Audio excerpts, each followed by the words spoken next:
सभी को नमस्कार। करियर फर्स्ट चैनल पर आप सबका स्वागत है। आज का डिक्टेशन लिखने के लिए तैयार रहें। Ready start. राज्यपाल महोदय, ऊर्जा संबंधी यह आवश्यकता हमें कोयला तथा पेट्रोलियम से प्राप्त होती है। इन ऊर्जा स्रोतों का प्रबंधन अन्य संसाधनों की अपेक्षा कुछ भिन्न तरीके से किया जाता है। पेट्रोलियम एवं कोयला लाखों वर्ष पूर्व जीवों की जैवीय के अपघटन से प्राप्त होते हैं। अतः चाहे हम जितनी भी सावधानी से इनका उपयोग करें, फिर भी यह स्रोत भविष्य में समाप्त हो जाएंगे। हमने कुछ शोध जैसे कि वन्य जीवन तथा जल के संरक्षण एवं संपोषण से संबंधित अनेक समस्याओं की चर्चा की है। यदि हम इनके संपोषण के उपाय अपनाएं तो इससे हमारी आवश्यकता की पूर्ति भी होती रहेगी। अब हम एक और महत्वपूर्ण संसाधन जीवाश्म ईंधन अर्थात कोयला एवं पेट्रोलियम पर चर्चा करेंगे, जो ऊर्जा के प्रमुख स्रोत हैं। औद्योगिक क्रांति के समय से हम उत्तरोत्तर अधिक ऊर्जा की खपत कर रहे हैं। इस ऊर्जा का प्रयोग हम दैनिक ऊर्जा आवश्यकता की पूर्ति तथा जीवनोपयोगी पदार्थों के उत्पादन हेतु कर रहे हैं। अतः तब हमें ऊर्जा के विकल्पीय स्रोतों की खोज करने की आवश्यकता होगी।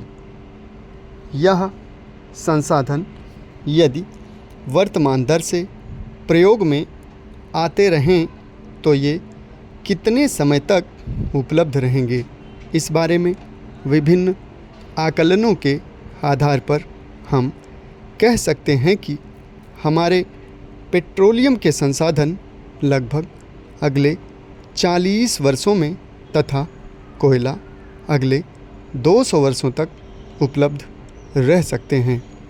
यह वह नाम है जो पिछले 30 साल से आतंक का पर्याय बन चला है।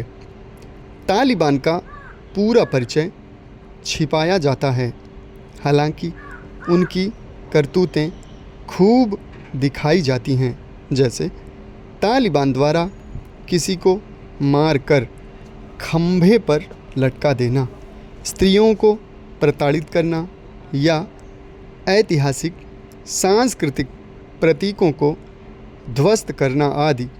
नेपोलियन ने कहा था कि किसी भी युद्ध में योद्धाओं के मनोबल और उनकी भौतिक ताकत में वही संबंध है जो 10 और 1 में होता है। इसे अफ़गानिस्तान के हालिया इतिहास में कई बार देखा जा चुका है। फिर भी यह बात बड़े बड़े रणनीतिकार नहीं समझ पाए। शायद वे इसे देखकर भी अनदेखा करते हैं। इसका सबसे सटीक उदाहरण तालिबान है। इससे तालिबान का मनोबल बढ़ता है। अफ़गान सैन्य बल भ्रष्टाचार, पाकिस्तानी छल और भौगोलिक स्थिति इत्यादि पर तो हो रहा है। इससे संपूर्ण विश्व में आतंक को न केवल संवर्धन संरक्षण मिल रहा है, गैर मुसलमानों के साथ उनके अपमानजनक व्यवहार को भी दिखाया जाता है। लेकिन इस पर चुप्पी साध ली जाती है कि तालिबानी असल में ऐसा करते क्यों हैं।